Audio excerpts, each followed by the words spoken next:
Hebreus capítulo 11. Vamos ler desde o verso 13.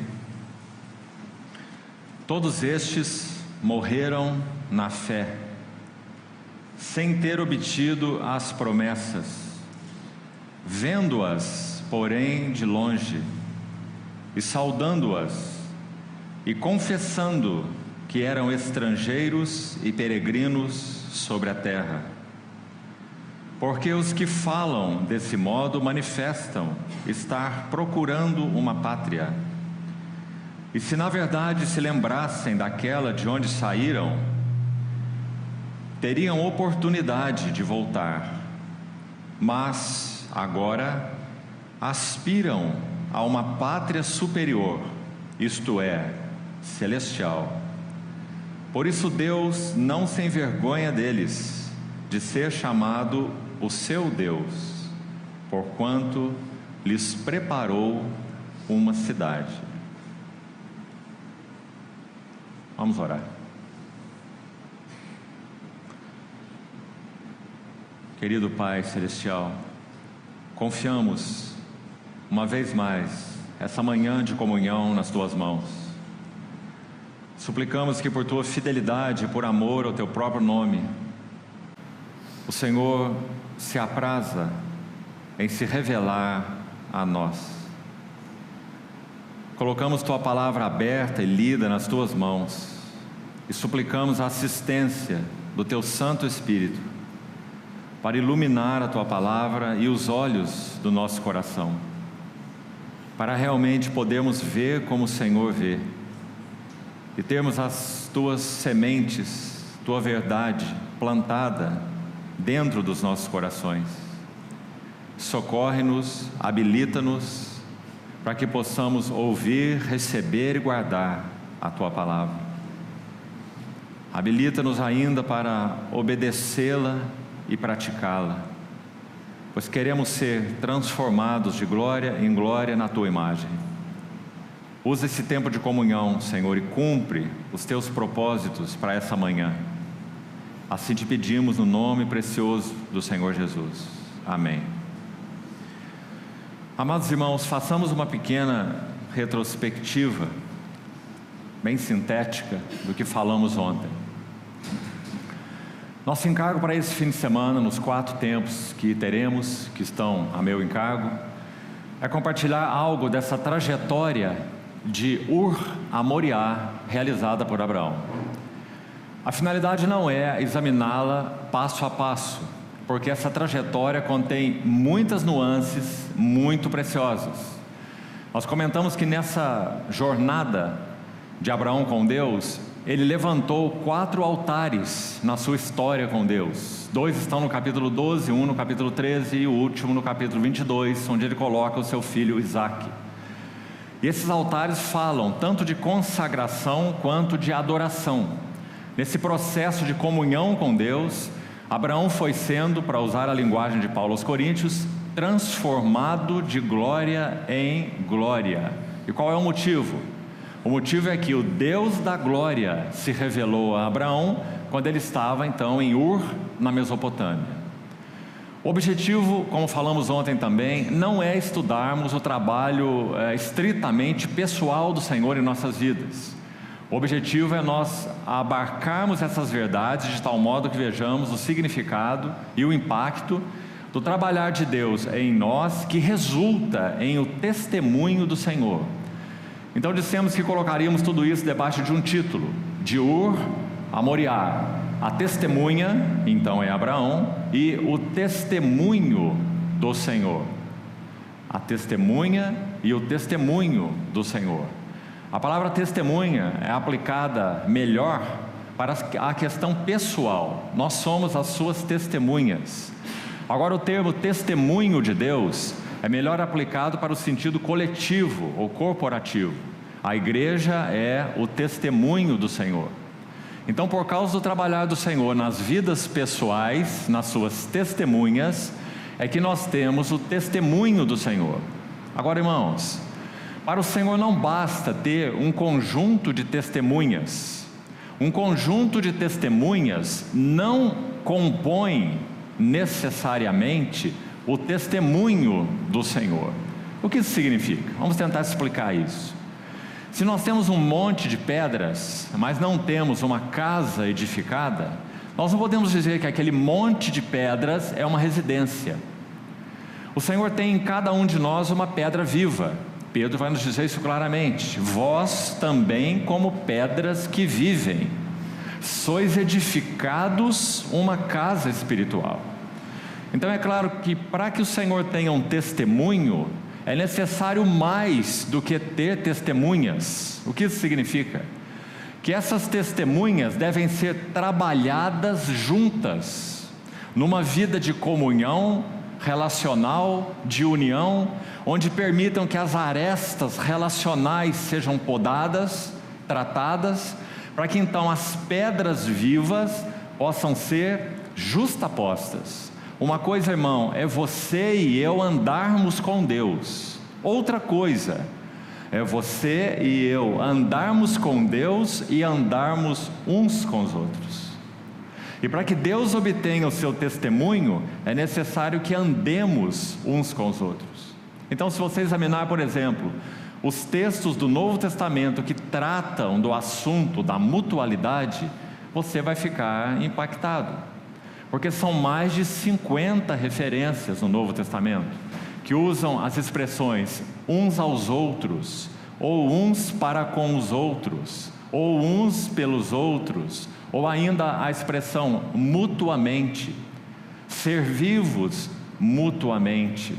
Então, todas essas expressões que se referem à mutualidade e a esse uns aos outros, elas mostram o caminho para sermos edificados juntos. Não basta andarmos com Deus pessoalmente, não basta recebermos revelações de Deus pessoalmente, não basta termos um bom nível de maturidade pessoal, porque esse pessoal, esse individual, não cumpre o propósito eterno de Deus.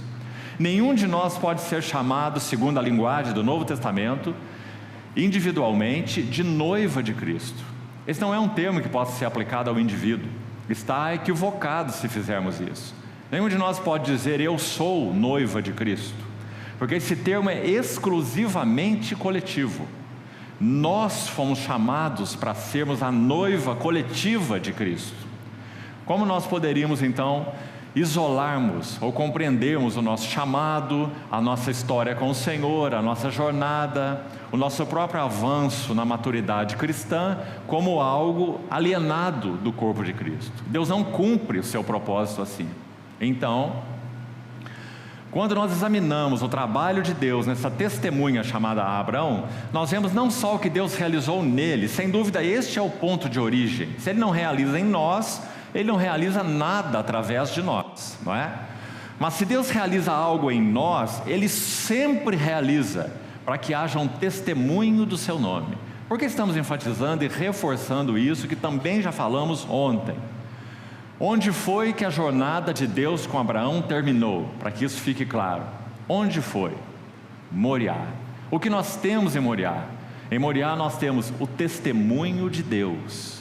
Irmão, não havia ninguém andando com Deus na época de Abraão, a não ser exclusivamente Abraão. Abraão foi chamado exclusivamente, não havia um corpo caminhando junto com Abraão. É claro, havia somente Abraão, sua esposa, o sobrinho que carregou com ele, não é? Então, quando o trabalho de Deus em Abraão é finalizado, o que nós temos em Gênesis 22 é um testemunho que toca o nome de Deus, como já falamos. Abraão representa Deus o Pai, Isaac representa Deus o Filho. O que é realizado em Moriá representa o Evangelho, o propósito do Evangelho. Deus enviou o seu Filho para quê? Para que nós sejamos não apenas redimidos, mas para que nós sejamos transformados na sua própria imagem. Foi o que aconteceu com Abraão. Ele sai da terra de trevas, de alienação, de idolatria e se torna nada menos do que uma representação de Deus, o Pai, na história redentora. Isso é algo tremendo, o que foi realizado na vida de Abraão. Por esse motivo, creio assim, ele é chamado de o Pai de todos aqueles que creem. porque nós também fomos chamados dessa mesma história de trevas. Deus que disse: de trevas resplandecerá a luz. Ele resplandeceu nos nossos corações para que cada um de nós fosse iluminado para o conhecimento da glória de Deus na face de Cristo. Agora, qual é o propósito? É que eu conheça, você conheça, que nós tenhamos então a nossa vida avançando nesse conhecimento de Deus individualmente? Não. É para que Deus tenha um testemunho do seu nome. Quem é o Pai? Quem é o Filho? Qual é o propósito, o significado e a beleza do Evangelho, não é? Então vamos lembrar que Moriá fala do testemunho de Deus, e o testemunho de Deus toca então o aspecto coletivo. Graças a Deus que é assim, irmãos. Do contrário, bastaria que nós tivéssemos, por exemplo, encontros como esse, e tudo em nossa vida seria realizado. Nós não precisaríamos de assembleias locais, nós não precisaríamos viver realmente juntos, nós não precisaríamos compartilhar nossas vidas com ninguém, nós não precisaríamos orar uns pelos outros, bastaria que nós orássemos por nós. Nós não precisaríamos servir uns aos outros, não é? Nós não precisaríamos receber tanto de Cristo que recebemos uns dos outros. Seria Deus, nós, nossa Bíblia, o Espírito Santo na nossa casa, e tudo estaria encerrado. Mas isso não cumpre o propósito de Deus, isso não representa o testemunho do seu nome. Então, a finalidade principal, me permitam enfatizar mais uma vez, ao caminharmos por essa jornada de Gênesis 11 a Gênesis 22, é vermos o impacto do trabalhar de Deus no que concerne a nossa vida uns com os outros. O que o Senhor há de tratar em nossas vidas, para que nós não sejamos pedras brutas, ainda que sejamos pedras vivas, mas não sejamos pedras brutas, mas sejamos pedras aparadas, justapostas, para que possamos ser justapostos numa edificação de Deus, ou na casa de Deus. Então o que nós vimos ontem basicamente? 3 revelações de Deus a Abraão em Gênesis 11, versos 31 e 32, até o capítulo 12, verso 9. Uma em Ur, uma em Harã e uma em Siquém. Basicamente o que o Senhor falou para Abraão em Ur: o Deus da glória apareceu a Abraão, nas palavras de Estevão. De alguma forma o próprio pai de Abraão foi impactado, porque quando a narrativa é feita em Gênesis, é dito que ele toma a iniciativa, saiu Terá com seu filho Abrão, a sua esposa Sara, esposa de Abrão, e Ló, o seu neto, né? Saíram da terra de Ur e foram até Harã, onde ficaram. De alguma maneira o pai de Abraão foi impactado por essa revelação do Deus da glória a Abraão, não ao seu pai. Então esse é o ponto que marca essa primeira revelação, e foi assim conosco. Deus que disse: de trevas resplandecerá a luz. Eles vão até Harã, essa terra onde eles gastam ali um bom tempo, é a terra onde o pai de Abraão falece. E Deus então usa, ou dá, o primeiro golpe na vida de Abraão, para começar, ele apenas começa aí, o tratamento com as questões das relações naturais, afetos naturais. Então sim, havia a intenção de Deus de separar Abraão de seu pai, porque o que Deus faria com Abraão era a história de Deus com Abraão, e nesse assunto seu pai não estaria incluído. Então seu pai é separado já em Harã mesmo. Não era, podemos afirmar, necessário que eles se retivessem em Harã. Tanto é que não houve revelações novas de Deus a Abraão em Harã. Quando você lê aquele pequeno registro, partiram de Ur e ficaram em Harã até que o pai de Abraão morresse. Isso é sugestivo, porque não houve uma visita de Deus a Abraão até que o seu pai morresse. Então digamos que em Harã não houve novas revelações de Deus, até que o seu pai morresse. Quando o seu pai morreu, então há o registro que nós já lemos. Então o Senhor se revela a Abraão segunda vez e diz: sai da tua terra, sai da tua parentela e sai da casa de teu pai, para a terra que eu te mostrarei. Então ele diz, e vem, não é? E vem para a terra que eu te mostrarei. Essa foi a revelação em Harã. O ponto importante aí, se na primeira, como nós vimos, é a revelação inicial, Deus da glória se mostra a Abraão em Ur. Em Harã, o propósito dessa visita é, sai e vai. Ou seja, o Senhor está deixando claro para Abraão que ele não daria um mapa para ele, para que indicasse qual era o caminho da terra, mas que ele deveria caminhar de altar em altar. É o que acontece aí logo em seguida no capítulo 12, quando ele edifica o primeiro altar. Ele devia caminhar de acordo com aquilo que ele recebesse da parte do Senhor. E o que ele recebeu aqui em Harã foi, sai da terra, da casa, da terra, da parentela e da casa de teu pai, e vai, sem mapa, sem direção traçada, vai para a terra que eu te mostrarei. Segunda revelação do Senhor a Abraão. Então Abraão entra na terra sem saber que estava na terra. Gênesis 12 vai dizer que então eles saem de Harã e vão e entram na terra de Canaã, e o texto registra, e lá chegaram. Então diz que Abraão entrou, fez uma jornada mesmo já dentro da terra e vai até Siquém, que significa os ombros de Deus. Esse é o significado de Siquém. Muito interessante também. Abraão nem mesmo sabia, mas não era necessário que ele soubesse. Ele estava nos ombros de Deus e seria por Deus conduzido, como foi assim desde Ur, né?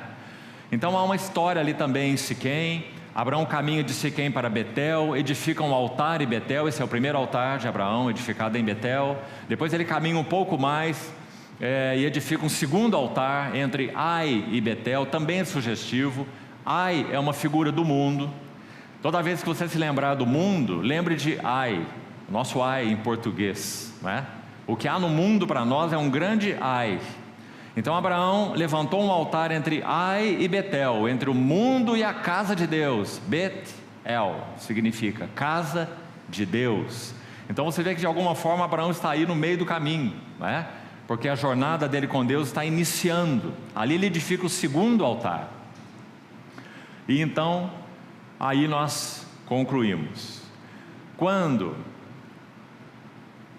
a tragédia, repetindo o que dissemos ontem, quando a tragédia e o desvio na jornada do povo de Deus são evidentes, Deus intervém com mão soberana, porque Ele ama o seu próprio nome, Ele é fiel a si mesmo, seus propósitos são irrevogáveis, né? Então quando a tragédia é evidente, Deus intervém soberanamente, mas Ele não seguirá avante, enquanto Ele não forjar para si um vaso que responda aos seus interesses, pensamentos e propósitos. Espero, queridos irmãos, que nós guardemos essa frase no nosso coração, oremos, meditemos sobre ela. Ele intervém sim, mas Ele não segue adiante, a não ser que Ele encontre vasos que compartilhem com Ele seus pensamentos, sentimentos e interesses. Até aqui nós fomos ontem. Isso é um imenso privilégio para nós, porque o Deus soberano poderia agir só, Ele é todo suficiente. O Deus soberano podia usar instrumentos angelicais, eles são servos perfeitos nesse sentido, eles cumprem a vontade do Senhor. Há um salmo que diz que dos seus ministros, dos seus anjos, anjos ou ministros, faz labaredas de fogo. Ou seja, eles são para o serviço do seu Senhor. Mas Deus não determinou assim, nem trabalhar sozinho e nem trabalhar por meio de anjos, no cumprimento do seu propósito. Sim, Ele usou anjos no período do Velho Testamento, né? Servos, ministradores enviados para serviço, como diz Hebreus, mas eles não têm nada a ver com os cumprimentos dos eternos propósitos de Deus. Deus chama homens e mulheres para que cooperem com Ele no cumprimento do seu eterno propósito. Agora, para que isso seja verdadeiro, o que é necessário? Que os vasos sejam forjados. Se o Senhor não encontrar lugar em nós para que a forja do Espírito Santo seja realizada, irmãos, nós somos filhos, isso é um fato, mas nós não seremos servos. Ou se quisermos nos chamar de servos, nós seremos servos inúteis, porque o trabalhar de Deus não avançou em nossas vidas pessoais. Que o Senhor nos livre da ideia de que vida cristã é um playground. Que o Senhor nos guarde disso. Nós fomos colocados, amados irmãos, na escola de Cristo, para que nós sejamos realmente forjados como filhos vasos, úteis. Aquele que a si mesmo se purificar destes erros, será utensílio útil ao seu possuidor. Paulo escreveu assim para Timóteo, estando preparado para toda boa obra. Nós somos vasos úteis. Nós somos preparados para o que a Bíblia chama de obra de Deus, ou aquilo que o Senhor quer realizar segundo o seu coração. Então nós estamos examinando um pouco dessa história para aprendermos princípios cruciais, para aprendermos verdades centrais, essenciais, de como Deus forja vasos. Ele não apenas forja vasos, como Deus forjou o Pai da fé, o Pai de todos aqueles que creem. E forjou para quê? Enfatizando novamente, para que o seu testemunho fosse evidente na vida de Abraão. Assim é conosco. Quando Paulo escreve aos Coríntios, gostaria ainda de enfatizar isso, ouça com atenção. Segunda epístola de Paulo aos Coríntios, capítulo 1. Sabe o que ele vai dizer ali? Ele vai dizer que todas as aflições que nós cristãos passamos, e que todas as consolações que nós cristãos experimentamos, não são destinadas exclusivamente a nós mesmos. Então ele vai citar o exemplo dele, falar no pessoal. Ele vai dizer, toda a nossa tribulação é para o vosso consolo. E ele vai dizer, toda a nossa consolação é também para o vosso consolo. Compreendeu, irmão? Nós somos tão exclusivistas e até egoístas. Achamos que o trabalhar de Deus em nós é por nós, é porque Ele quer em nós uma pérola preciosa no seu reino, né? E deixamos de ver que tudo, na verdade, que o Senhor faz em nós para trabalhar Cristo dentro de nós, não tem finalidade exclusivamente pessoal. É claro que é a maior bênção que nós pessoalmente podemos receber, Cristo formado em nós. Mas o propósito de Deus não se cumpre aí. Tudo que Ele realiza em nós, Ele realiza em nós para que através de nós possa ser bênção para o corpo de Cristo, onde Ele tem seus olhos, seus interesses. Então pense de novo, irmão, sobre os teus sofrimentos. Os teus sofrimentos são para consolação do corpo de Cristo. E as tuas consolações também são para consolação de todo o corpo de Cristo. Então Paulo diz, se somos atribulados, é para o vosso consolo e salvação. Sabe o que ele entende muito bem, que às vezes falta para nós? O trabalho da cruz em nós, pessoalmente, é para a edificação da igreja. Compreendeu, irmão? Quão precioso é isso? É por isso que ele escreve assim em Colossenses 1:24, agora eu me regozijo nos meus sofrimentos por vós, e preencho o que resta das aflições de Cristo na minha carne, a favor do seu corpo, que é a igreja. Não há como ser mais claro, não é? Aflições de Cristo na minha carne, a favor do seu corpo, que é a igreja. Ele está dizendo, eu sofro e vocês são edificados. Eu sou atribulado e vocês têm consolo. Em nós opera a morte, mas em vós a vida. Levando sempre no corpo o morrer de Jesus, para que também a vida de Jesus se manifeste em nossa carne mortal. Você está vendo isso, irmão?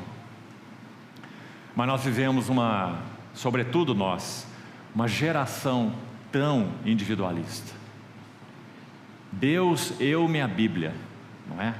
E deixamos de ver o propósito de Deus, edificar-nos juntos, servindo uns aos outros, amando uns aos outros, exortando uns aos outros, admoestando se necessário uns aos outros, cooperando com o Espírito Santo para que sejamos alinhados, ajustados. É uma coisa feia, irmão, um cristão desajustado. Cristãos desajeitados tem muitos. Aliás, acho que todos nós podemos incluir nesse grupo aí, não é? Nós somos bem desajeitados. Mas um pai não tem problema com um filho desajeitado. Tem? Não tem nenhum. Todos os filhos são desajeitados, não é?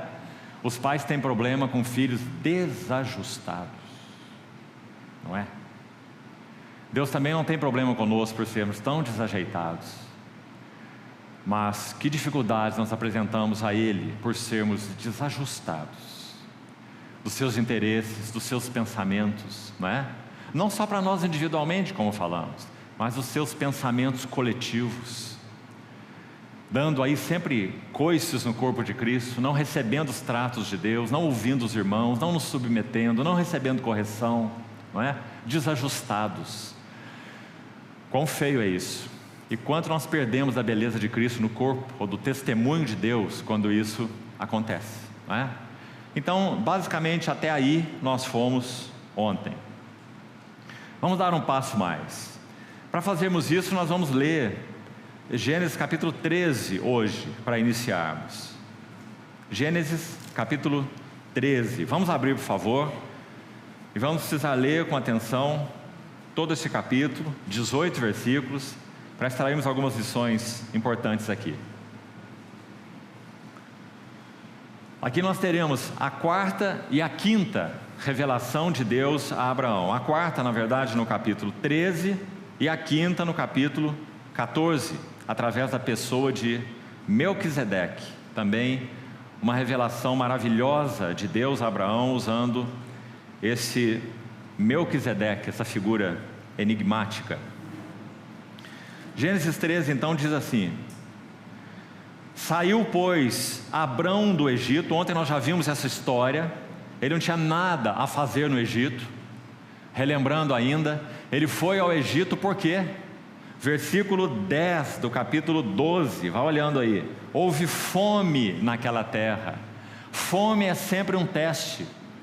Quando nós achamos que de alguma forma Cristo não tem sido suficiente para nós, isso se chama espiritualmente fome. Ah, Deus não tem me suprido aqui, Cristo não tem sido isso ou aquilo para mim, aqui ou ali. Fome. O que nós fazemos quando isso acontece? Qual é a tentação ou a tendência? Buscarmos suprimento no Egito ou no mundo. Fome é um teste. Segundo teste que Abraão teve na terra, também já falamos ontem, está no versículo 6, dizendo que os cananeus habitavam essa terra. 2 testes, já de início na história de Abraão. Um teste é batalha espiritual. Ele entrou em Canaã e os inimigos já habitavam nessa terra. Batalha espiritual. A jornada com o Senhor deu os primeiros passos e a batalha espiritual já começou contra os cananeus, o mundo, a carne, o ego, o diabo e etc. Não é? E os cananeus então, batalha espiritual e fome, versículo 10, ou a tendência de voltarmos os nossos olhos para onde o Senhor nos tirou, o Egito ou o mundo, e buscarmos recursos lá. Então saiu Abrão do Egito, o faraó o expulsou de lá, né? Vimos ontem, para o Negueb, fazendo exatamente a jornada de volta, exatamente o caminho de volta. Isso significa, Abraão perdeu tempo no Egito. Abraão deixou de avançar com Deus enquanto ele esteve no Egito. Mais que isso, ou pior que isso, nós vimos ontem, ele traz Agar do Egito, e Agar significará sequelas espirituais na vida de Abraão, porque ele foi ao Egito. Você vê, irmão? Que lição séria nós temos aqui. Nunca vá matar tua fome no mundo, não há nada para você lá. Então Abraão retorna do Egito para o Negueb, ele e sua mulher, tudo que tinha e Ló com ele. Abraão era muito rico, possuía gado, prata e ouro. Olha o verso 3, olha um princípio, mais um espiritual aqui. Ele fez as suas jornadas do Neguebe até Betel, até ao lugar onde primeiro estivera a sua tenda, entre Betel e Ai, até ao lugar do altar que outrora tinha feito. E aí Abraão invocou o nome do Senhor. Você está vendo o que aconteceu aqui? Abraão fez exatamente o caminho de volta e voltou exatamente onde ele estava. Isso significa um tempo totalmente não contado na presença do Senhor. E mais que isso, trazendo as sequelas dessa sua descida ao Egito. Qual é o princípio espiritual aqui? Não se queimam etapas na escola de Cristo. Não se queimam etapas na escola de Cristo. Nós temos que passar por aquelas lições que realmente o Senhor quer nos ensinar. Abraão tentou queimar uma etapa, podemos dizer assim, descendo ao Egito para fazer a sua provisão, né? Sua provisão. Mas os propósitos de Deus para nós, queridos irmãos, são lineares. Se nós nos desviamos para a esquerda ou para a direita, não há como queimar etapas nessa jornada. Você está compreendendo? O propósito de Deus é linear para conosco, transformados de glória em glória na sua própria imagem. Cristo sendo formado em nós, o testemunho de Deus sendo visto no seu povo, é linear. Se nós nos desviamos, se nós nos afastamos, o que acontecerá conosco é que teremos que retornar exatamente ao lugar onde nós caímos. Apocalipse 2, carta de João para Éfeso. Lembra-te, pois, de onde caíste e volta à prática das primeiras obras. Sempre é assim. Nós não temos como nos desviar do caminho aqui e retornarmos lá na frente. Compreendeu? Se nós nos desviamos aqui, é aqui que nós devemos retornar. Se nós desobedecemos a Deus aqui, é aqui que nós devemos obedecer.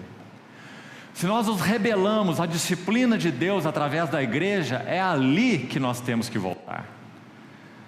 Amados irmãos, infelizmente, algumas histórias de irmãos e irmãs, infelizmente, nós somos assim, por natureza. Não devia ser assim.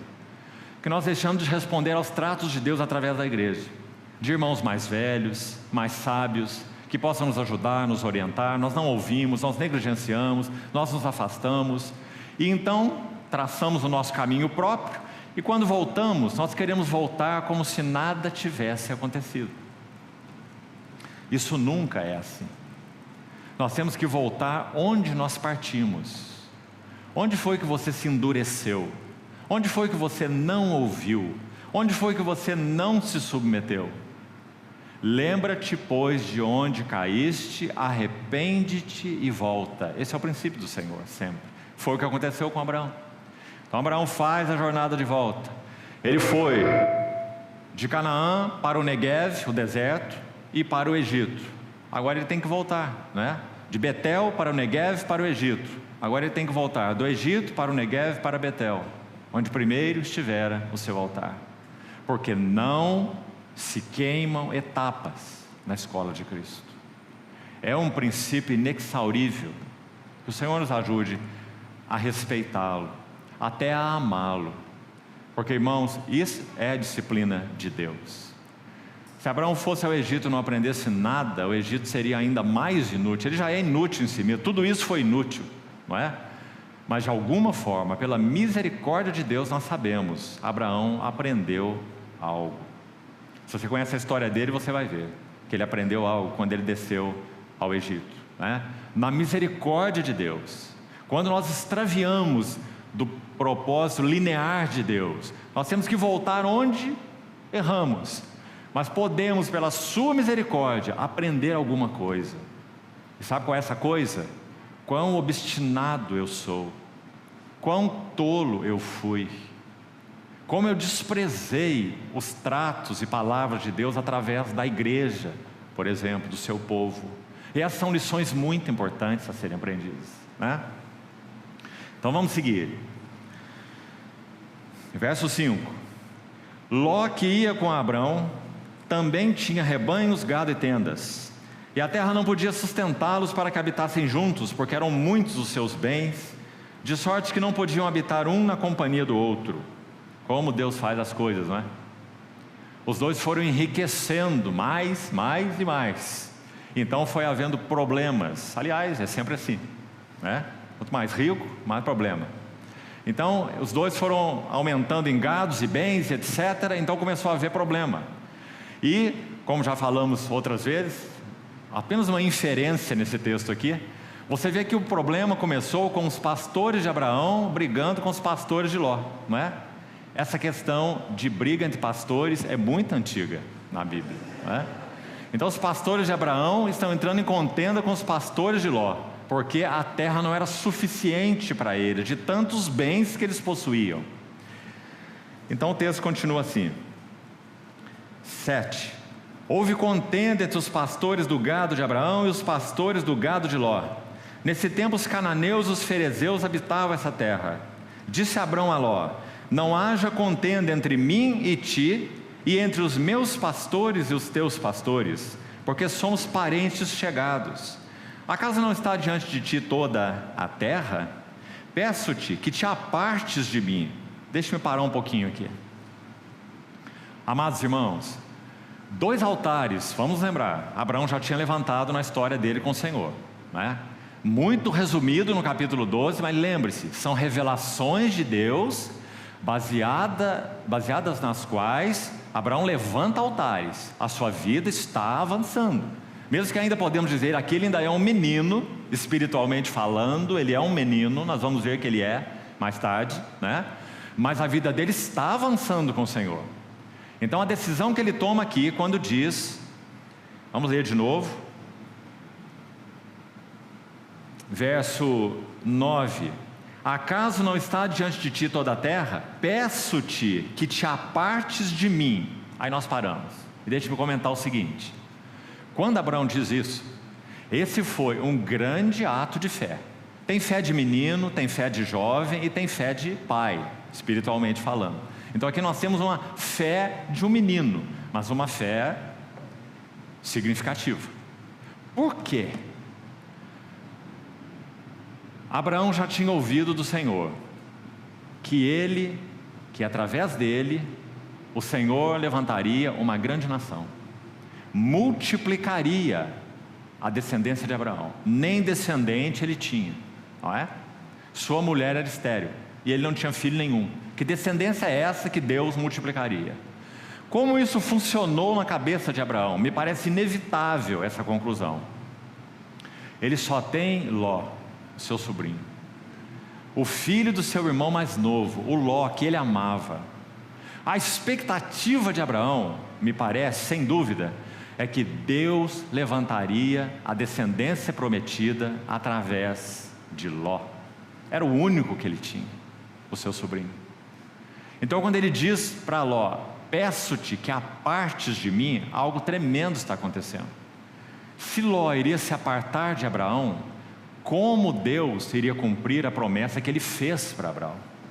Em ti serão benditas todas as famílias da terra. Como? Se Ló iria se apartar dele. Por isso, nós vamos adiantar o que é o tema da noite, Gênesis 15. Abraão está deprimido dentro da sua tenda. É uma revelação a mais de Deus a ele, maravilhosa no capítulo 15. Ele está deprimido dentro da sua tenda. E o Senhor faz com ele o que ele também faz conosco quando nós estamos deprimidos. Ele diz: sai, uma redundância de palavras, né? Sai para fora. Sai para fora e olha para os céus. Ele está dizendo: você está olhando para o lugar errado. Você está olhando para a sua incapacidade de gerar filhos e para a sua mulher estéril.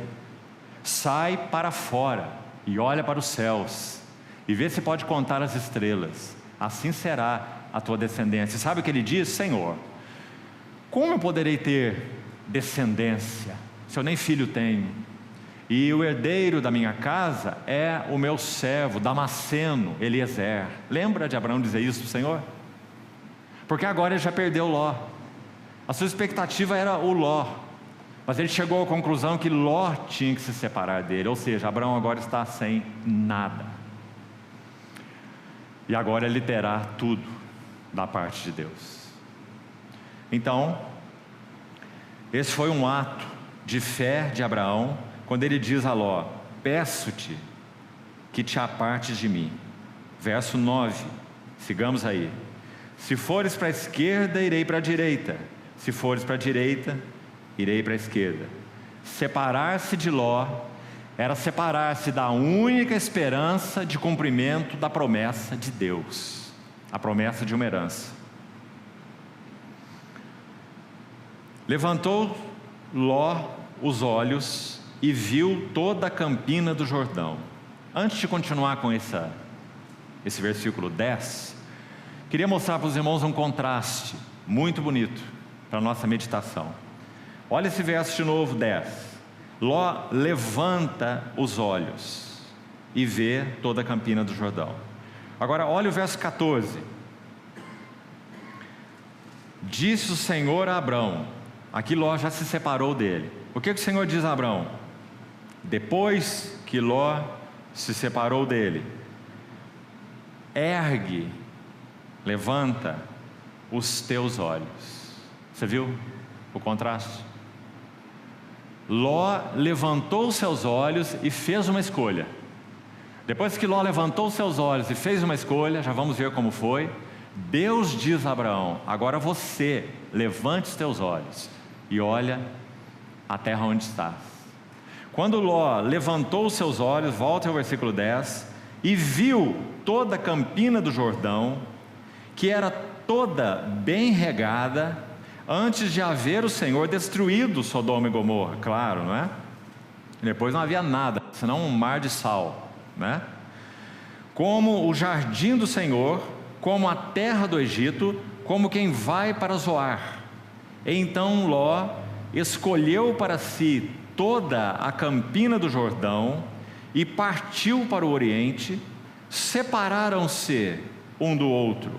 Habitou Abrão na terra de Canaã e Ló nas cidades da campina, e ia armando as suas tendas até Sodoma.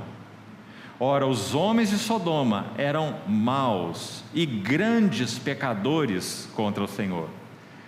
Ser pecador já é um assunto sério, ser um grande pecador é o que tem a ver com Sodoma, não é? E você sabe qual é a história de Sodoma e por que Deus julgou Sodoma. Agora, irmãos, o que nós temos aí em termos de princípios espirituais?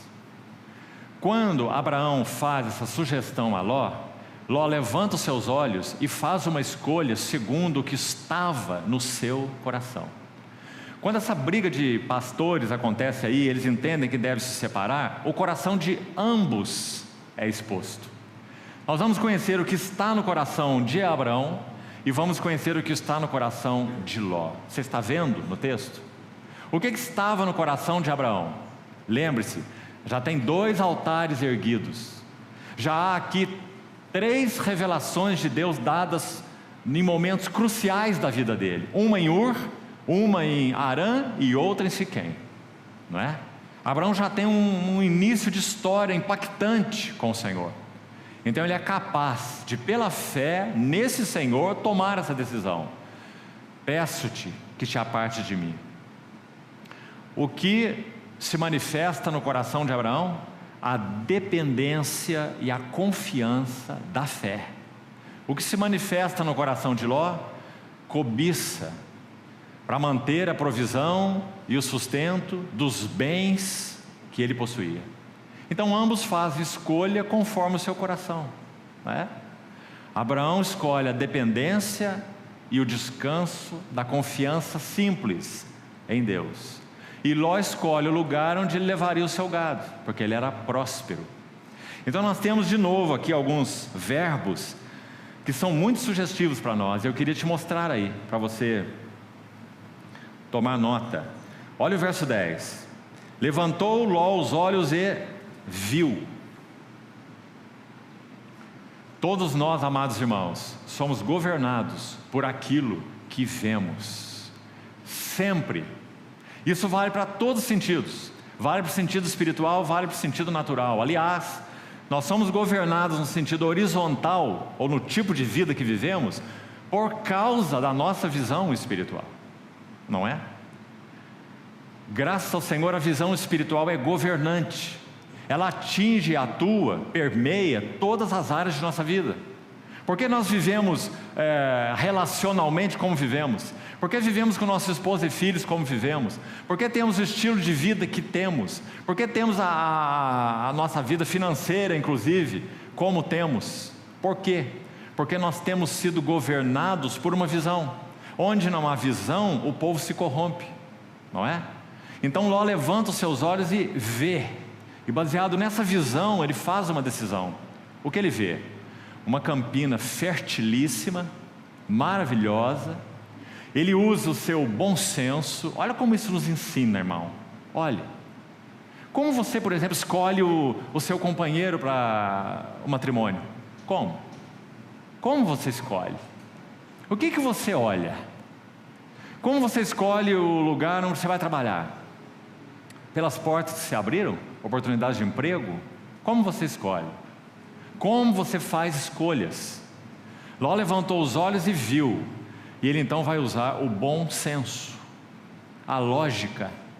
Ele tem gado e a campina do Jordão é maravilhosa. Por que ele não pode ir para lá? Então, o texto bíblico é tão lindo, no sentido de exortação, claro. Porque ele vai dizendo assim, vamos lá. Primeiro Ló viu, está vendo aí no verso 10? Levantou os olhos e viu, visão.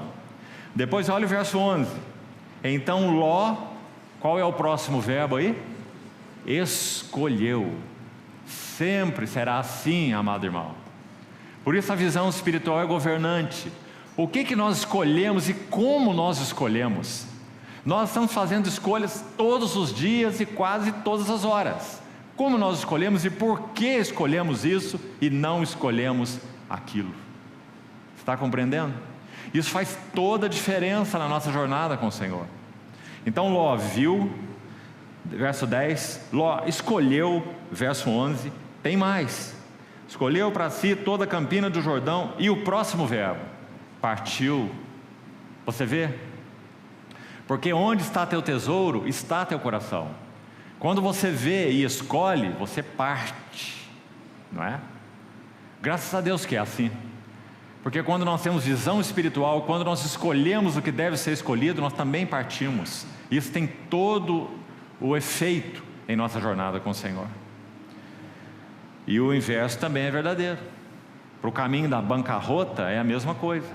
Vemos, escolhemos errado e partimos para um caminho equivocado. E então tem o último verbo aí. Partiu para o Oriente e então separaram-se. Porque esse tipo de escolha que Ló fez não tem nada a ver com a dependência e a confiança simples da fé, que foi o caso de Abraão. Então era inevitável, eles iriam se separar. Sabe, amado irmão, uma constatação triste aqui. Então escute com cuidado para você não torcer as coisas. Mesmo na vida matrimonial de dois cristãos, se um deles avança realmente com Deus e o outro não avança, espiritualmente falando, eles ficarão separados. Isso é uma coisa muito triste. Isso vai emperrar a própria relação conjugal, é claro, entre eles. Porque um avança em amor ao Senhor, em devoção ao Senhor, em visão espiritual, e o outro não avança. Os anos passam, cabelo branco aumenta, ruga também, né? E aquela coisa feia, podemos assim dizer, né? Um anão espiritual. O tempo passou, mas a vida não cresceu. Separaram-se um do outro. Isso é inevitável, irmão. Por isso, em um aspecto, a vida cristã sim, nos abre essa possibilidade que nós possamos ser, nesse aspecto, não é? Muito solitários. Alguém já disse que a vida e o serviço de um profeta é muito solitário. Sabe qual é o motivo? É a visão. Jeremias pregou 40 anos para a nação de Israel e nem uma alma se converteu ao Senhor. Isso não é solidão? E Ezequiel? e Daniel separaram-se um do outro, porque a visão de Ló, o objetivo de Ló, a confiança de Ló, não tinha nada a ver com a visão de Abraão, o objetivo de Abraão e a confiança de Abraão.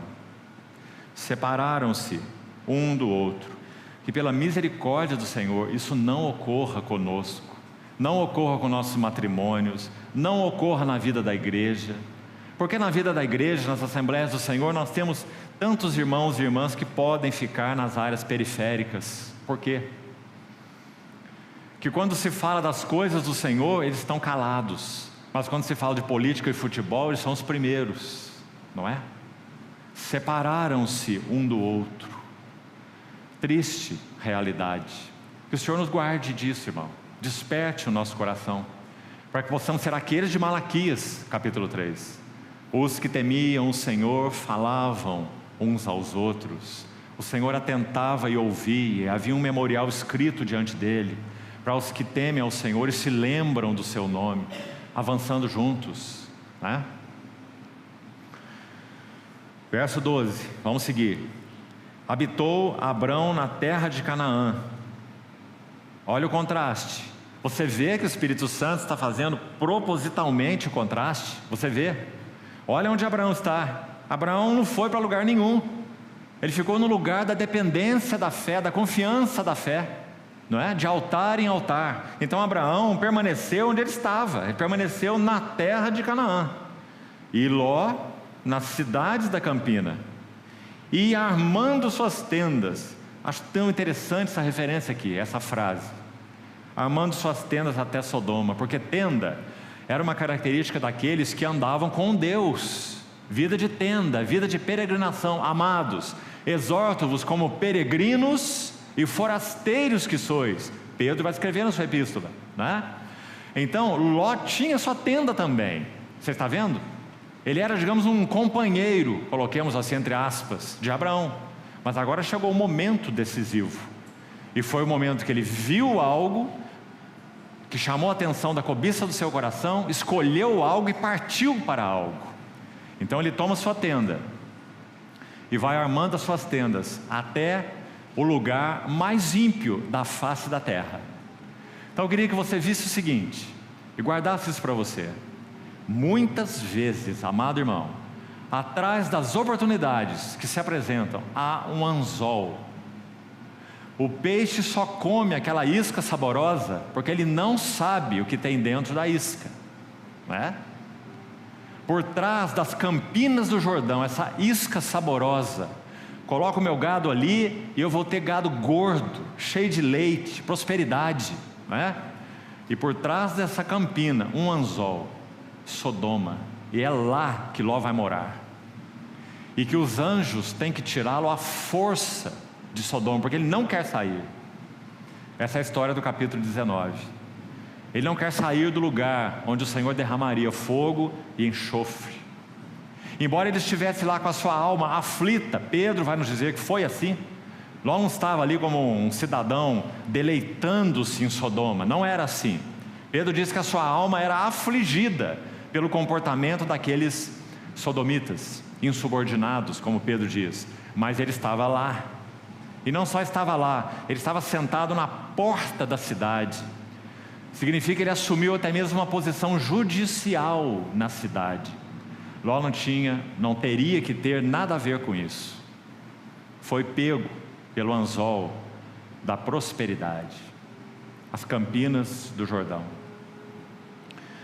E então, depois que isso acontece, vamos seguir no verso 14, e agora nós chegamos na revelação de Deus a Abraão, a quarta. Disse o Senhor a Abrão, depois que Ló se separou dele. É muito interessante que a palavra Ló, na língua hebraica, significa um véu. Muito interessante. Enquanto Abraão estava com Ló, havia como que um véu nos olhos de Abraão. Mas a hora que esse véu é retirado, então Abraão pode ver a terra onde ele estava. Então é dito assim, Ló se separou dele, então. Aí Deus disse, já comentamos, ergue os olhos. Que bonito, não é? Ló, faça o contraste de novo. Ló tomou a iniciativa de levantar os seus próprios, ele não perguntou nada ao Senhor. Ele tomou a iniciativa de levantar os seus olhos e dizer: vou fazer a minha escolha, onde é melhor eu ir, onde eu devo ir, e fez a sua escolha própria. Ele levanta os olhos, não é? E vai. E Abraão? Abraão não levanta os olhos para lado nenhum, não é? É Deus quem diz: ergue agora os teus olhos. Que diferença interessante. Ergue os seus olhos e olha, ou e vê, desde onde estás, para o norte e para o sul, para o oriente e para o ocidente. Porque toda essa terra que vês, a terra que vês é Canaã, é figura das riquezas insondáveis de Cristo. A tipologia bíblica é tão linda, irmão.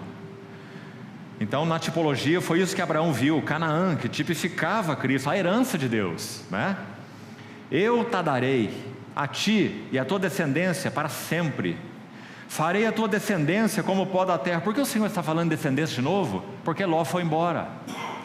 E naturalmente falando, como nós dissemos, a única esperança de levantar descendência para Abraão, segundo a promessa que Deus já havia feito, era Ló. Mas agora Ló se aparta, nenhuma esperança mais havia. Então o Senhor renova a promessa, dizendo: a tua descendência será como o pó da terra. De maneira que se alguém puder contar o pó da terra, então se contará também a tua descendência. Levanta-te, percorre essa terra, no seu comprimento e na sua largura, porque eu te darei. Será que esse versículo aqui te lembrou de algum versículo do Novo Testamento? Será? Deixa-me ajudar você. Será que te lembrou de Efésios capítulo 3? Arraigados junto com todos os santos, arraigados e alicerçados em amor, possamos compreender o comprimento e a largura, a altura e a profundidade, e conhecer o amor de Cristo, que excede todo entendimento. Então, quando o Senhor diz para Abraão: levanta os seus olhos, percorre essa terra, para o norte, para o sul, para o leste, para o oeste, percorre essa terra no comprimento, na largura, eu te darei. Nós estamos aí com mais uma tipologia maravilhosa. Canaã é sim uma figura da plenitude de Cristo, e Abraão está sendo chamado agora para percorrer essa terra. Vamos usar as palavras agora de Paulo aos Filipenses capítulo 3, quando ele diz assim, que a ambição dele era conhecer a Cristo, para o conhecer, e o poder da sua ressurreição e a comunhão dos seus sofrimentos. Prossigo para o alvo. Levanta-te, percorre essa terra no seu comprimento e na sua largura, porque eu te darei. E essa revelação de Deus, a quarta, então, Abraão conclui assim, verso 18: e Abraão, mudando as suas tendas, o peregrino, foi habitar. Ló foi habitar onde que nós vimos lá em cima? Sodoma. E Abraão foi habitar nos carvalhais de Manre, no hebraico, força, poder. Olha que interessante. Que estão junto a Hebron, no hebraico, comunhão, união. Irmãos, por causa da dependência e confiança simples da fé, o que Abraão ganhou diante do Senhor? Qual foi o lugar que ele habitou? Ele habitou no lugar da força, Manre, e no lugar da comunhão, Hebron. E Abraão viveu muitos anos em Hebron. Você vê, irmão, o significado da jornada espiritual. Você vê o significado da visão espiritual. Você vê o significado e as consequências de uma vida de dependência e confiança simples em Deus. Nós só podemos encontrar Manre e Hebron na dependência e na confiança simples em Deus. Não é buscando oportunidades, abrindo portas, né? Então essa foi a quarta revelação de Deus a Abraão, cheia de princípios. nosso coração sempre seguirá o nosso tesouro. O coração de Abraão seguiu o tesouro dele, e o tesouro dele era aquele que lá em Ur já havia se revelado a ele, o Deus da glória. É aquele para quem Abraão já havia levantado 2 altares. Esse era o tesouro de Abraão, embora Abraão ainda fosse tão misturado, como nós sabemos, tão cheio de energia natural, iniciativas da carne, não é? Mas sem dúvida, em meio a isso tudo, ganho, conquistado por aquele que se mostrou a ele em Ur, em Siquém, em Harã, como já vimos, né? Então aí termina essa linda história. Antes de entrarmos na última visita, nós vamos ter 10, no máximo 15 minutos para ela. Queria mostrar um texto para os irmãos que ilustra um lindo salmo. Abra, por favor. Que ilustra essa atitude de confiança e dependência simples de Abraão em Deus. Salmo 62. Salmo 62. Os versos 1 e 2 e 5 e 6.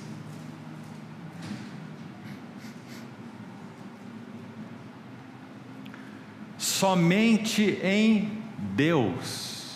Essa foi a atitude de Abraão naquele momento de Gênesis 13. Somente em Deus, ó minha alma, espera silenciosa. Ele não fez escolha nenhuma, ele pediu a Ló que fizesse a escolha. Tal era a sua confiança simples. Como falamos, mesmo que ainda uma fé infantil, mas essa é uma das características de uma criança, no aspecto positivo, não é? Ela confia, depende, espera naquilo que ela recebe dos seus pais, né? E assim era o menino na fé, Abraão. Somente em Deus a minha alma espera silenciosa, dele vem a minha salvação. Só ele é minha rocha e minha salvação, o meu alto refúgio, não serei muito abalado. Verso 5: somente em Deus a minha alma espera silenciosa, porque dele vem a minha esperança. Só ele é minha rocha e minha salvação, o meu alto refúgio, não serei jamais abalado. Primeiro, não serei muito abalado. Olha lá no verso 2. Mas no verso 6, quando a oração segue, quando a adoração segue, então ele diz: não serei muito abalado. Ele diz: não serei jamais abalado. Essa foi a confiança simples de Abraão, em Gênesis 13. Agora, nos minutinhos que temos finais, vamos para Gênesis 14 e vamos diretamente ao texto onde nós temos a 5ª revelação do Senhor a Abraão na pessoa de Melquisedeque. E vamos recolher alguns princípios aqui. Vamos ler então o verso 18 até o 24, final do capítulo 14 de Gênesis. Abra, por favor. Melquisedeque, rei de Salém, trouxe pão e vinho. Era sacerdote do Deus Altíssimo. Abençoou ele a Abrão e disse: bendito seja Abrão pelo Deus Altíssimo, que possui os céus e a terra. E bendito seja o Deus Altíssimo, que entregou os teus adversários nas tuas mãos. E de tudo lhe deu a Abrão o dízimo. Então disse o rei de Sodoma a Abrão: dá-me as pessoas, e os bens ficarão contigo. Mas Abrão lhe respondeu: levanto minha mão ao Senhor, o Deus Altíssimo. Observe que Abraão repete o que ele acabou de ouvir: o Deus Altíssimo. Nunca antes Abraão usou essa expressão com relação a Deus. Ele aprendeu isso aqui da boca de Melquisedeque. Nós vamos ver o significado. Então ele diz: levanto a minha mão ao Senhor, o Deus Altíssimo, que possui os céus e a terra, e juro que nada tomarei de tudo que te pertence, nem um fio, nem uma correia de sandália, para que não digas: eu enriqueci a Abrão. Nada quero para mim, senão o que os rapazes comeram. Porque eles saíram para a batalha, nós já vamos comentar isso. Ele saiu com seus companheiros lá de Manre, onde ele morava, Manre junto a Hebron, que vimos, né? E aquele território não era dele. Abraão não possuía um palmo de terra enquanto ele viveu, né? A sua descendência foi dada à terra, não a ele, nem a Isaac, nem a Jacó, não é? mas sim a descendência de Jacó, que finalmente, lá através de Josué, herdou a terra, né? Então, ele disse: não quero nada para mim, senão o que os rapazes comeram, e a parte que toca aos homens, Aner, Escol e Manre. Está vendo o Manre aí? O Manre é o dono daquela terra onde Abraão morou, né? Que nós lemos no final do capítulo 13. Eles foram comigo nessa batalha, e que tomem eles o seu quinhão. Então o que aconteceu? Bem rápido para resumirmos. Você sabe que 4 reis batalham contra 5. O cabeça desses 4 aí se chama Quedorlaomer, um rei poderoso. Ele combate o outro grupo e vence. Vence os reis de Sodoma, de Gomorra, de Zoar, Adimá e Zeboim, parece. As 5 cidades que foram derrotadas. E esse Quedorlaomer, vitorioso, numa batalha tremenda, 4 reis contra 5. Você pode imaginar isso? 4 de um lado, 5 do outro, todos reis. Então ele sai vitorioso, e Abraão, apenas com 318 homens, Abraão entende de alguma forma diante do Senhor que ele deve ir lá resgatar o seu sobrinho, que havia se separado dele. Então ele empreende uma batalha contra esse rei vitorioso, vence o rei vitorioso, né? Aí você diz: nossa, mas esse exército de Abraão deve ser uma coisa espetacular, né? Mas veja o que ele ouviu de Melquisedeque. Você prestou atenção no texto que lemos? Bendito seja o Deus Altíssimo, que entregou nas tuas mãos os teus adversários, né? Aí está a vitória de Abraão, com 318 homens apenas, mais ou menos como Gideão e os seus 300, né? Então Abraão vence o rei vitorioso, e Melquisedeque vai se apresentar a ele. Irmão, que passagem maravilhosa, que trabalho de Deus nesse pai da fé, e que história essa é para nós. Vamos ver alguns detalhes aqui. Número 1, vamos lá, um contraste. Vou só citar para você, anote aí, depois você leia, por causa do contraste das frases, né? Ou a similaridade das frases nos 2 textos. Um está em Hebreus 7:1. Hebreus 7 é o capítulo sobre Melquisedeque, Hebreus 7, que explica o significado do sacerdócio de Melquisedeque, dizendo que Cristo é um eterno sacerdote segundo a ordem de Melquisedeque, não segundo a ordem de Arão ou de Levi. Fala de um sacerdócio eterno, que permanece para sempre. Vamos entrar nesse assunto agora. Mas então, quando Hebreus 7 inicia, o primeiro versículo diz assim: este Melquisedeque, rei de Salém, rei de justiça, rei de paz, saiu ao encontro de Abraão. Essa frase que eu queria que você guardasse. Melquisedeque sai ao encontro de Abraão. Agora, outra frase similar a essa que eu queria que você visse, está aqui em Gênesis 14, veja por favor, verso 17, olha aí. Após voltar Abraão de ferir a Quedorlaomer, que foi então o rei vitorioso, que já falamos, e aos reis que estavam com ele, olha o que está escrito agora aí: saiu-lhe ao encontro o rei de Sodoma, no vale de Safé, que é o vale do rei. Está vendo bem a narrativa? Agora você vai entender o seguinte aí, verso 18: Melquisedeque, rei de Salém, trouxe pão e vinho, era sacerdote do Deus Altíssimo. Então ele chega, abençoa Abraão e diz o que nós acabamos de ler. Vamos entender o texto. 2 pessoas estão saindo ao encontro de Abraão, não é? Não é isso? Um é Melquisedeque e o outro é o rei de Sodoma. A questão é, quem vai chegar primeiro? Está entendendo, irmão? E quem chega primeiro é Melquisedeque. Melquisedeque antecipa-se ao rei de Sodoma. Muita misericórdia da parte do Senhor. Sabe por quê? Porque o rei de Sodoma também virá ao encontro de Abraão. Afinal de contas, Abraão venceu a Quedorlaomer e libertou o rei de Sodoma e também o rei de Gomorra e os outros. Ele venceu a batalha, não é? E Abraão os deixou seguir cada um seu caminho. Então esse rei de Sodoma viria agradecer a Abraão, mas não só agradecer. Ele iria dizer a Abraão: toma tudo o que você conquistou, você tem direito, os bens todos ficarão contigo. Você viu a tentação? Abraão iria receber a proposta de ficar com os bens de Sodoma. Antes que essa proposta do rei de Sodoma acontecesse, Melquisedeque se antecipa. Agora, irmão, uma pergunta: quantas vezes na nossa história com o Senhor se antecipou antes que propostas fossem feitas a nós? Quantas vezes? Quem sabe muitas vezes. E como nós fomos guardados?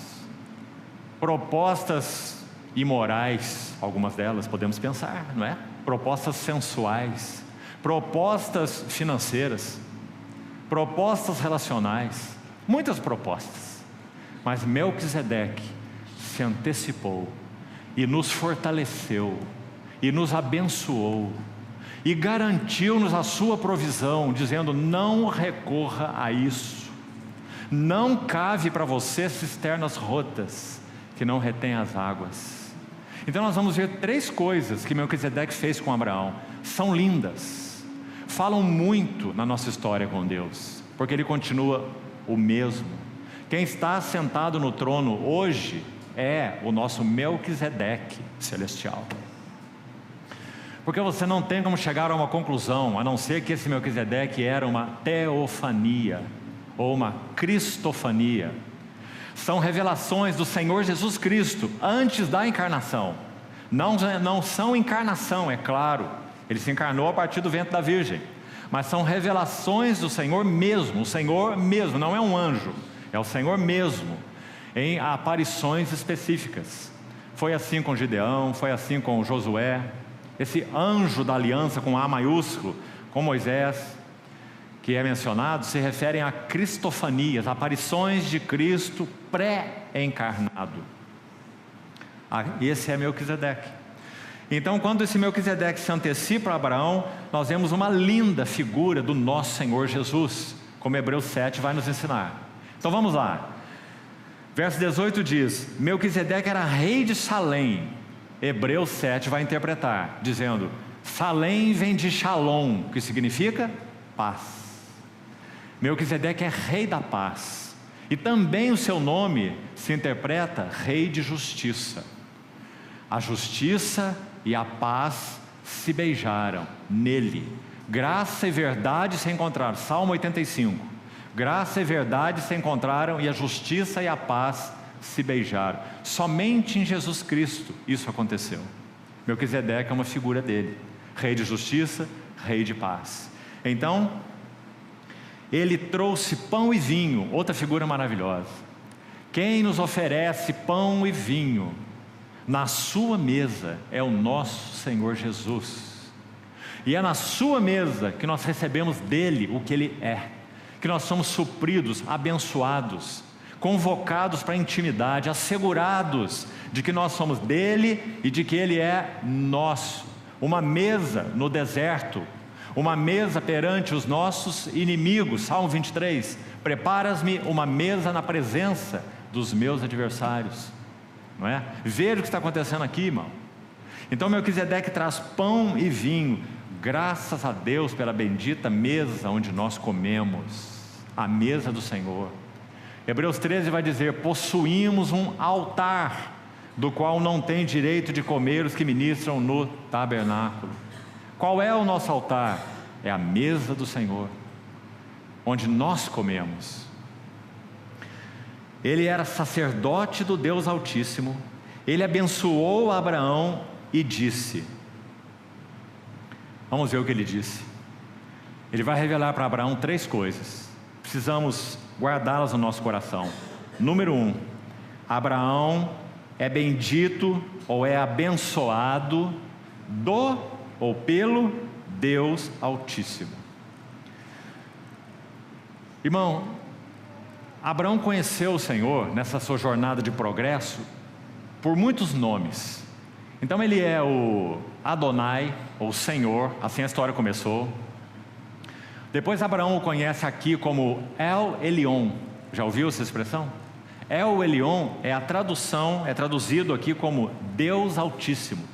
Na verdade, esse El Elyon tem um significado ainda, penso, mais profundo, mais exato do que Deus Altíssimo. Significa o Supremo.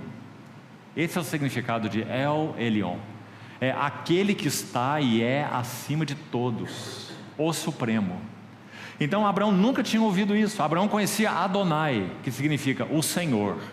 Agora Melquisedeque se antecipa ao rei de Sodoma e revela a Deus, a Abraão, não apenas como Adonai, ou Senhor, mas como o Supremo. Então é dito: bendito seja Abraão pelo Deus Supremo, El Elyon, que possui os céus e a terra. Por que Melquisedeque está falando isso? Porque o rei de Sodoma vem aí com as suas propostas. Está vendo, irmão, a beleza disso? Por isso Abraão diz: eu não vou tomar nenhum fio, eu não vou tomar nenhuma correia de sandália. Por que ele fez isso? Porque ele colocou a sua fé em El Elyon, o Supremo. Que linda lição, amado irmão. Quem é o nosso provedor? Das mãos de quem nós comemos? De reis? Do rei de Sodoma? Dos bens do mundo? De quem comemos? Abençoado é Abraão de El Elyon, que possui os céus e a terra. Número 1. Número 2. Número 2 está no final dessa frase: que possui os céus e a terra. Esse é o número 2. Então Abraão é abençoado, bendito do Deus Supremo. E esse Deus Supremo, número 2, então, ele possui os céus e a terra. Então Abraão não precisaria tomar nada de ninguém. E número 3, está aí no verso 20: e bendito seja o Deus Altíssimo, que entregou os teus adversários nas tuas mãos. Terceira palavra de Melquisedeque para Abraão. Então, primeiro, Abraão, você é abençoado do Deus Supremo. Número 2, Abraão, o Deus Supremo possui os céus e a terra. Você não precisa tomar nada de ninguém. E número 3, Abraão, El Elyon, o Supremo, te concedeu a tua vitória contra os teus adversários. 3 revelações maravilhosas da boca de Melquisedeque. Concluindo então, a resposta de Abraão à revelação de Melquisedeque, qual foi? A resposta, já lemos, está no verso 23. 22. Abraão lhe respondeu: a quem? Ao rei de Sodoma, que disse o que para ele? Dá-me as pessoas e os bens, olha aí no verso 21, ficarão contigo. Os bens de Sodoma, é claro. Mas Abraão lhe respondeu: levanto minha mão ao Senhor El Elyon. Está vendo aí? Ele repete o que ele aprendeu. Amados irmãos, quando o Espírito Santo nos mostra uma faceta a mais do caráter de Cristo, o que nós temos que fazer? Nós temos que abraçar essa revelação pela fé. Importa que nos apeguemos com mais firmeza às verdades ouvidas. Se o Senhor tem falado ao teu coração: eu sou El Elyon, e você é abençoado por mim, então o assunto está encerrado. É isso que nós vamos dizer para os outros. E foi isso que Abraão disse para o rei de Sodoma: levanto minhas mãos ao Senhor, o Deus Altíssimo, o que possui os céus e a terra. Que lindo, né? Repetindo as palavras que ele acabou de ouvir. E juro que nada tomarei de tudo que pertence a ti, nem um fio, nem uma correia de sandália, para que não digas: eu enriqueci Abraão. Nada quero para mim. Outra frase muito preciosa: senão o que os rapazes comeram, e o que toca aos homens Aner, Escol e Manre, eles que levem o seu quinhão. Concluímos então aqui. Deixa eu resumir para os irmãos, vou citar para você que gosta de anotar para a sua meditação. A fé de Abraão aqui demonstra, no final dessa passagem, demonstra 3 coisas. Veja que ainda é uma fé de menino, como nós falamos, ele tem muito a crescer ainda no Senhor. Há várias revelações a serem dadas ainda a Abraão. Mas aqui 3 coisas a fé de Abraão já demonstrou. Veja só, a primeira coisa: uma fé que purifica o coração. Porque Abraão se manteve isento dos bens de Sodoma, dos sodomitas. Então, a fé que purifica o coração. Irmão amado, nosso coração não é purificado com nada, a não ser com uma vida de fé no nosso Senhor. A fé purifica o coração, porque fé é dependência, porque fé é confiança, simples, não importa a circunstância. A fé purifica o coração, por isso o justo viverá da fé. Número 2, até aqui. A fé, aqui é um princípio de Gálatas, muito lindo. Gálatas capítulo 5, versículo 6. A fé atua pelo amor. Paulo vai dizer, a circuncisão não é nada, e nem a incircuncisão, mas a fé que atua pelo amor. Porque Abraão foi combater em favor do seu sobrinho Ló, que quis se separar dele, e seguiu o seu caminho que ele escolheu. Abraão não poderia dizer, ele que arque agora com as consequências. Quem sabe é uma disciplina de Deus sobre a vida dele, não é? Porque Abraão teve o encargo de ir combater por Ló? Porque a fé atua pelo amor. Quando nós amamos uns aos outros, isso é fé em ação. Por isso João vai dizer que aquele que não ama o seu irmão a quem vê, não pode dizer que ele ama a Deus a quem não vê.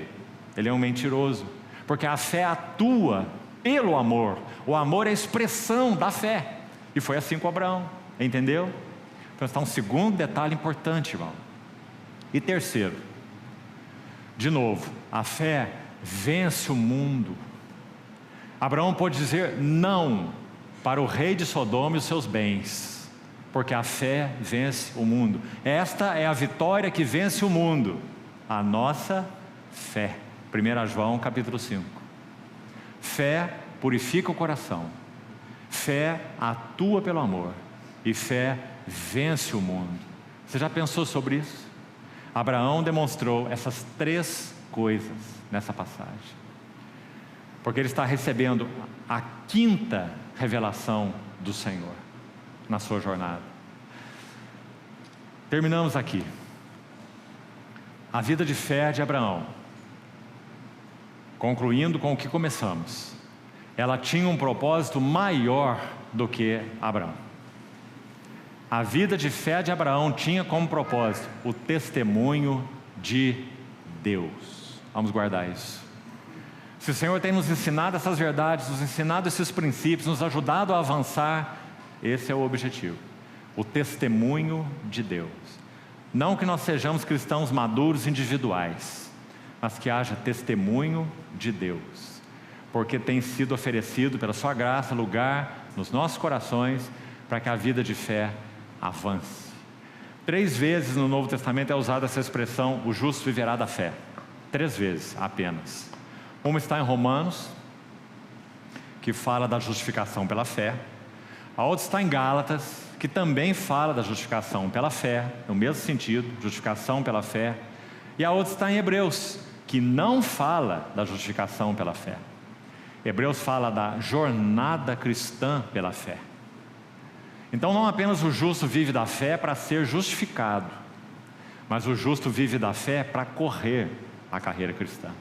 O meu justo viverá pela fé, e se retroceder, nele não se compraz a minha alma. Hebreus capítulo 10.